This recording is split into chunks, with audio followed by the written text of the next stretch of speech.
Hi parents, welcome back to this reading series. Today I will be reading a level B book. Next week I will also be reading a level B book, but we're focusing today on level B fiction. So for level B books, fiction or nonfiction, they are getting a little bit more descriptive. And so that's why it's super important to continue using those goals that we talked about in the level A book. We're transferring still those skills into a level B book. For example, we're still pointing underneath each word. We are still noticing a pattern. We are using the picture to help you figure out the word. This is going to be more important in level B books now because, again, it's very descriptive. You have to really be looking at the picture to describe what's happening. And also using the first letter that they see in that word alongside with the picture to help them really figure out what is happening in the story. So in a level B book that's fiction, you can tell that it's fiction because the illustrations, they're drawn out. It's something that could happen, but the people aren't really real. And so you can explain that to your scholar whenever you're either reading a fiction or nonfiction book, telling them the differences. And then for nonfiction book, I'll go a little bit deeper in that for next week.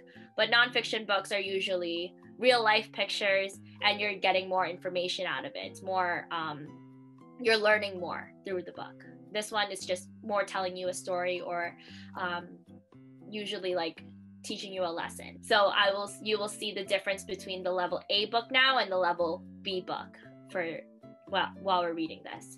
So now I'm going to be reading it as if I was reading it with the scholar. So we're pointing underneath each word as we're reading the title. So here we go. On Thanksgiving. And then you would ask your scholar things that would relate to them. So in this book, I would ask them, what would they do on Thanksgiving? List out the things that we usually do on this holiday, and let's find out if this family also does the things that we do, having it relate back to experience that they've had before in real life. All right. So I'm looking at the picture. I'm pointing underneath each word as I'm reading. We drive on Thanksgiving.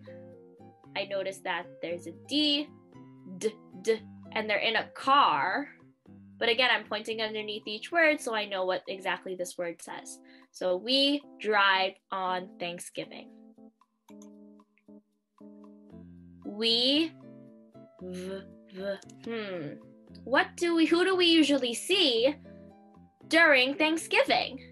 They can figure out this word if you point underneath each word and you're looking at the first word and looking at the picture. Oh, it says family.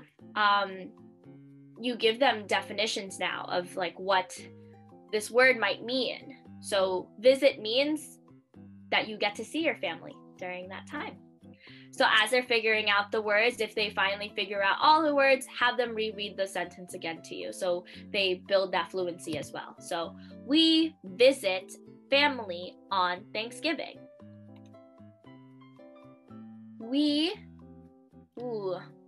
I see a W, and the W makes the w sound. Oh, and I see in the picture that this kid is watching TV. But what's on the TV?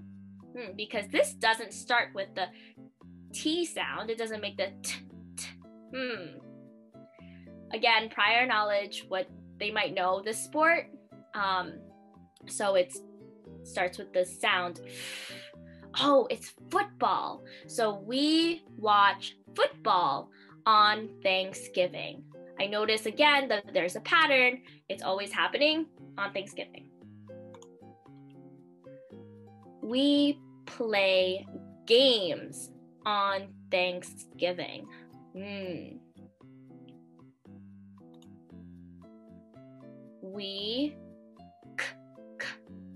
Looking at the picture. Oh, we cook on Thanksgiving. Ooh. As you notice, there's also now you see blends happening in these books. So the EA will be learning that soon. This EA makes the E sound, and so they should know that blend because that's one of the earliest blends they see in level B books. So we eat on Thanksgiving. We, ooh, I see that they're washing dishes, but washing doesn't start with the k sound. So, oh, I know. We clean up on Thanksgiving. I see that the kids are helping them clean after they eat. Ooh. Oh my goodness. We sleep on Thanksgiving. And that's it. And then afterwards, for level B books, I would start questioning them.